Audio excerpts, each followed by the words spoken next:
everyone. I wanted to do a less formal video, so I thought maybe you might want to do my bullet journal with me. First, let me say I'm sorry about the slight hum in the background. Unfortunately, I have to have fans on because there's no air conditioning in this room, so I have to use the fans to bring the air conditioning in from the other room. Hopefully it's not too loud, but I apologize in advance. Secondly, I want to say I apologize if it doesn't look like I'm looking at the camera. I'm doing these videos on my phone now because the video camera I have is not the greatest quality, and I don't feel that that's good enough for my viewers, so I want to use my phone from now on. And it's kind of a little difficult to get used to not looking at the screen when I talk, so hopefully I can look at the camera as much as possible, but I apologize if I'm not. First, I'd like to give an update. So my upcoming book, Two Fangs Don't Make a Fight, I will be getting that back from betas pretty soon, so I'm going to be starting work on beta notes. There's a lot of work to be done, so I'm going to actually do a separate video on that, and I'm going to take you along for the ride when I do the corrections. I'm currently working on the second book in this series. It's not the same characters, but it's in the same world. I'm enjoying it a lot, and I'm already at 10,000 words, but I do know that it's going to need some work. Hopefully, when it gets to that stage, it's not going to be too much, but I do know that it's very, very loose right now. It's not fleshed out as much as it could be. And that is something I am struggling with allowing to happen. Usually when I write start to finish and proofread it and publish it. But it's not working that way with this series, so it's going to need a lot of work. The first one needs a lot of work, obviously, based on beta notes. They've, for the most part, been good beta notes, but there have been some spots that need some work. And it's going to add a good amount of words, so it's going to take a couple of days at least. Today, though, we're going to talk about another story that I have in the works. This is the story that I believe I'm going to work on for NaNoWriMo. I haven't usually done that in the past, but I'm kind of looking forward to it this year, so I'm going to probably give it a try. Obviously, I'll videotape that journey as well. This book is going to be called Unloving You, and I don't want to give too much away, but basically it's the main character trying to get over somebody that is from her past. It's going to be lots of twists and turns, and that's why it's going to be considered a dark romance. However, I'm going to be doing something a little different. It's going to be a dark romance with a happily ever after. The question is, who's happily ever after? Yesterday, I worked on the mundane details about the main character. And what I mean by this is her looks, her profession, what car she drives, you know, the little stuff, nothing all that big. Got a page and a half done. I'm hoping to fill in the rest of this page, but I got sidetracked, so I'm probably gonna come back to that. But today, I'm going to work on my character's aesthetic. What I mean by that is I'm going to work on her color palette, her interests, her personality in a way, and you'll see what I mean in a minute. So without further ado, let's get bullet journaling. I already put today's date on it, and we're going to utilize both pages for this aesthetic work. Now, there's plenty of ways you can do a character's aesthetic, but I do it in 3 different ways. So what I first do, and I'll actually show you the process.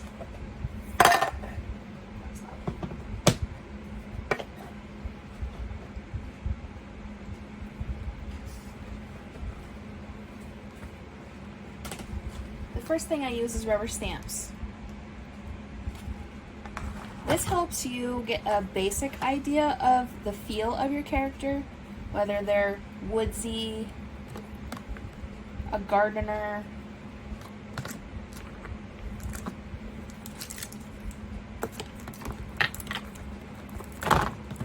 if they like inspirational sayings,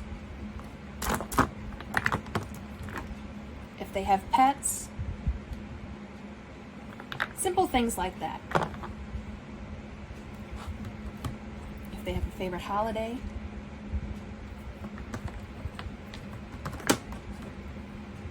I have a lot of rubber stamps. I even have more than this, but these are the general ones. The rest of them are Christmas.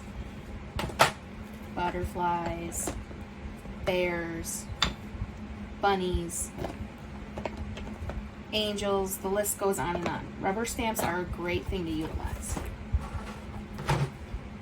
Now, you need to know a little bit about your main character before you start using rubber stamps, obviously. So I'm going to go back to what I wrote yesterday.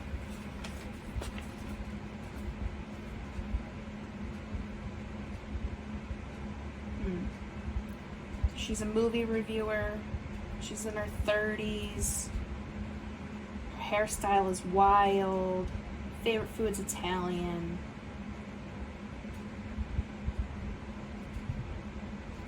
Favorite music is country. I think we'll start there. So we'll go through our rubber stamps and find something that represents country music. Now, it doesn't have to be an exact representation, just something that can kind of give you an aesthetic of country music. This is the only thing I can find that sort of represents country music. So sometimes the rubber stamps are not foolproof, obviously. But I'm going to use the horse just to give me the kind of feeling I want. Now, I forgot to mention, before you get started, you should put in the title of the book, if you know it. If you don't know it, you can just put, in the works, work in progress, or you can just use your character's name. I have my title. Then, you want to put what you're working on. So, main character, aesthetic.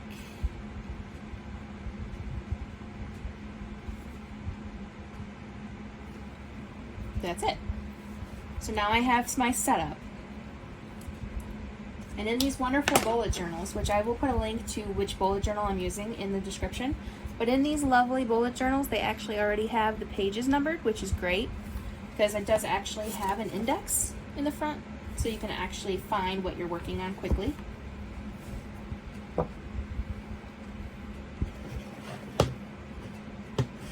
going to use a light brown, kind of like a chestnut color for the horse. And you don't have to use colors. You can use just black. But at the moment, I don't have any black ink, so I'm going to get a little creative.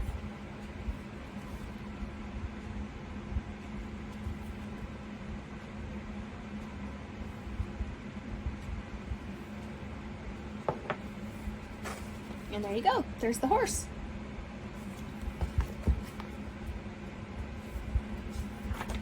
And then you just continue that way. Not always going to be something that you know right offhand about the character, but sometimes if you just look through the rubber stamps, you can get an idea of who they are.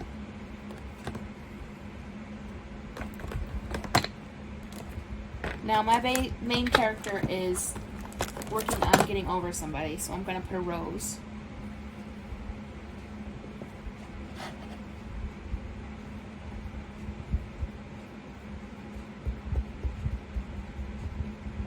And you could get fancy with different colors for the stem and everything, which I've done in the past, but these ink palettes that I have are kind of tricky to overlap without making a mess. So I'm just going to use one main color.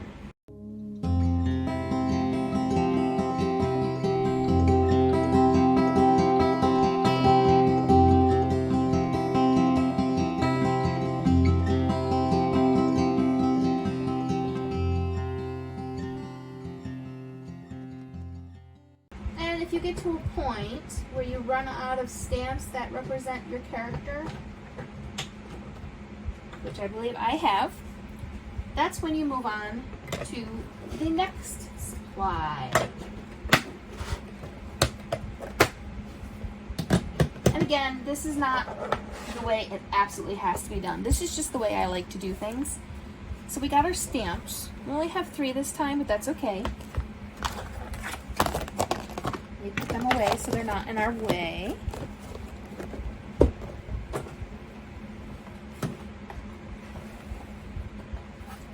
The next thing I use is stickers. You can get a variety of stickers also from craft stores. This is my last pack actually, so I'm gonna have to go buy some more.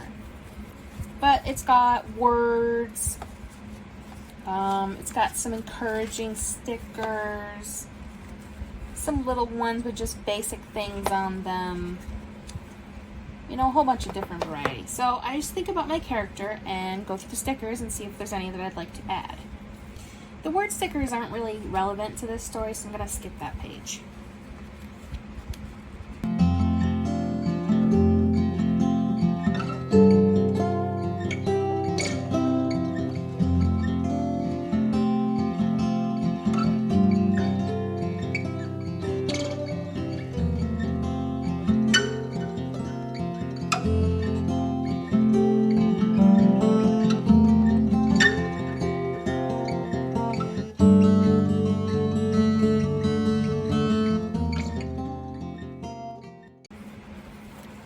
That's really the end of the stickers. I don't see any more that relate to her, so I'm just going to leave it at that and move on to the next thing. Now the next thing I'm going to put on this page, even though there's still room over here, just because what it is going to take up a lot of space. So we have some craft stickers, double-sided stickers. And the best part about doing character aesthetic, in my opinion, is using these paint sample cards from Walmart. They're free, they're a wide variety of colors, they're perfect for character aesthetics. So you just want to go through them and kind of think about your character. Not a good color for her.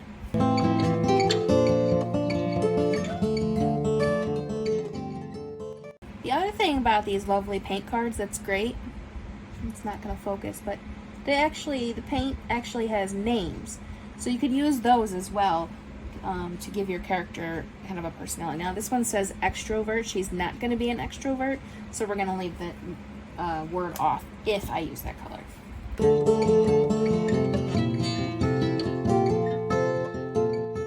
These are also great if you want to use them for the looks of your characters. You want to do like skin tone or hair color, you could do that with these as well.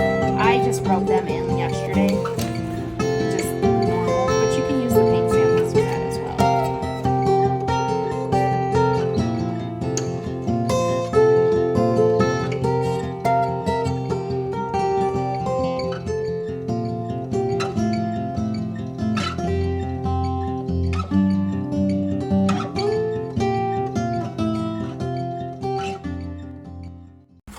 So we narrowed it down to some colors. I still have a good handful here,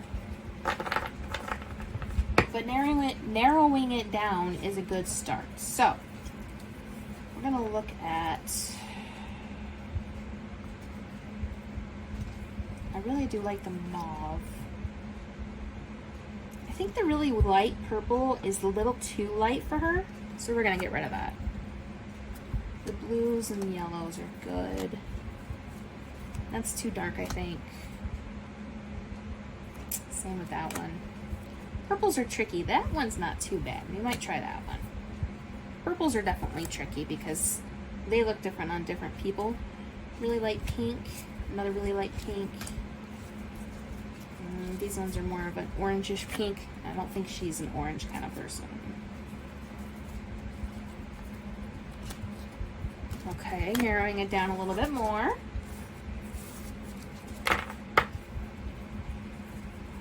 These are the colors that I've picked.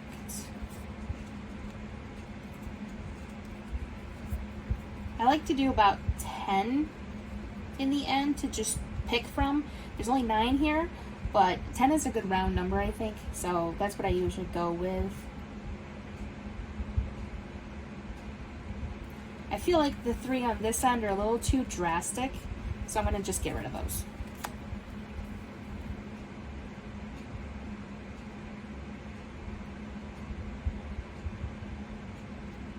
I got 2 different pinks here, so I should probably just pick a pink. I think the lighter pink's probably better for her. So now I got a pink, a purple, a yellow, a blue, and a mauve. I really like the mauve, but for the purpose of this story specifically, I think I'm going to take that out. So now we're down to pink, purple, yellow, and blue. Now these blue and yellow go great together, and so do these pink and purples. But I don't feel like she's a character that would be really matchy-matchy. So I'm thinking one from each. So I'm thinking yellow and purple or blue and pink.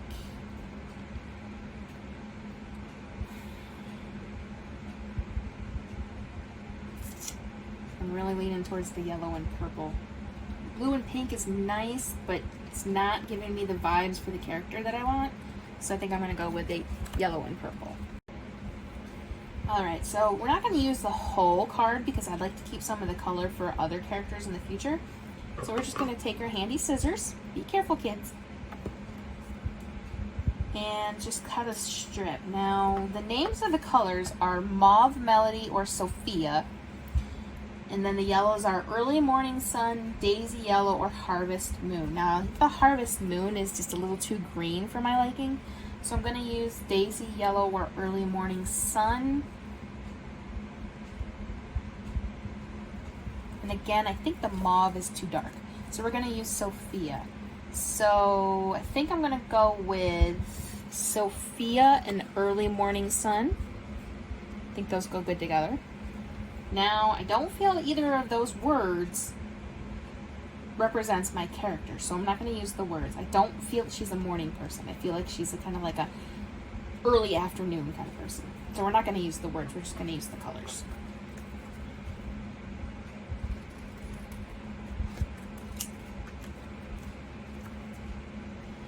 You can do this in one of two ways. You can do strips, you can do squares, however you want to do it. I'm going to do strips just to save space in the bullet journal.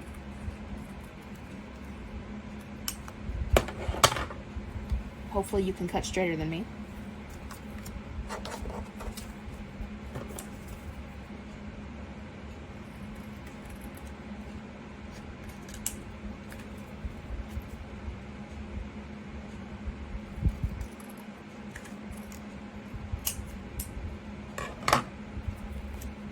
So there's our two main colors for our character.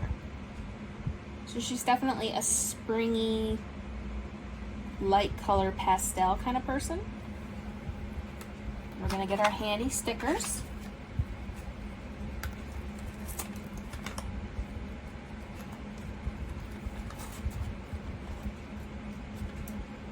And since they came off the other end, we're going to use those ones. It's sticking to my fingers.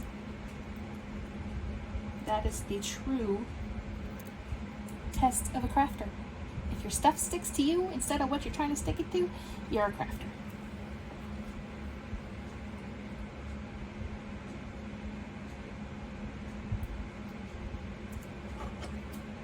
Now you can also use glue sticks for this, but the only glue sticks that are on sale right now are the disappearing purple ones, and though they say that they dry clear, it's not something I enjoy to use, so I got these handy stickers. Now, before you put the colors in, if you prefer, this is what I like to do. I like to kind of name her color tone. So she's a pastel springy, so I'm just going to call it Spring Pastel.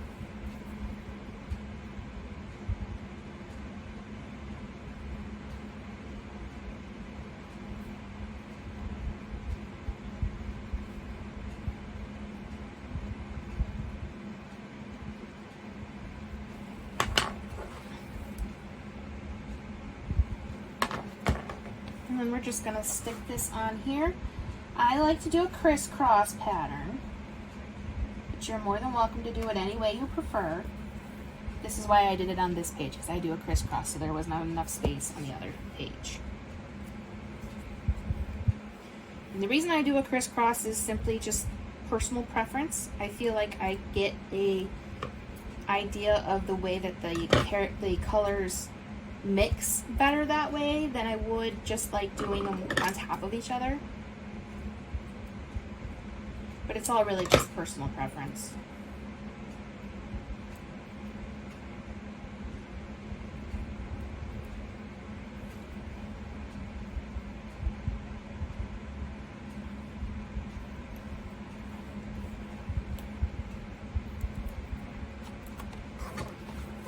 now we have our colors.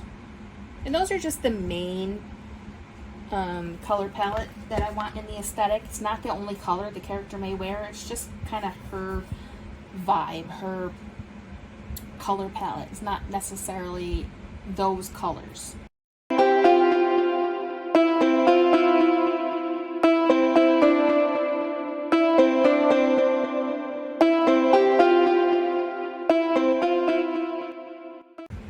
Okay, as I was saying, inside the color palette we just added, I like to put details about what the color palette is going to affect in the story. So I'm going to put clothes, if she wears makeup, things like that.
once I have all that finished, I'm just going to continue to fill in the pages with anything that comes to me.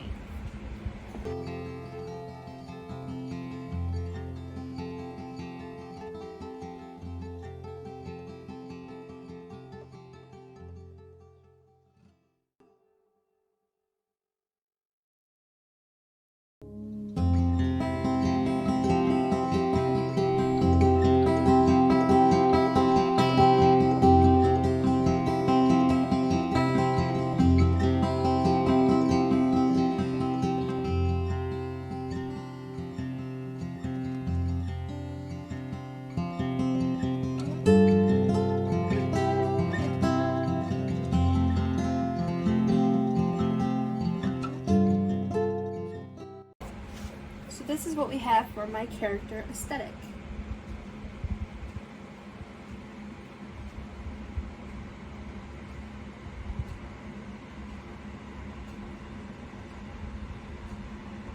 I still have some space here and a little here, so there's still some stuff I could add if it comes to me, but that's okay, it doesn't need to be completely finished. But this is just my general idea of my character's aesthetic, so that when I get writing, again, hopefully for NaNoWriMo, I will have all this to reference.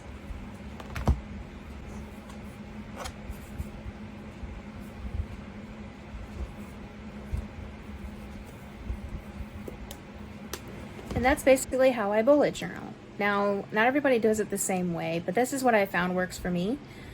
If you bullet journal, please let me know in the comments how you're doing, if you did it with me during this video, and if you have any questions or need advice, just let me know. Or if you have any advice for anybody else, feel free to comment that as well.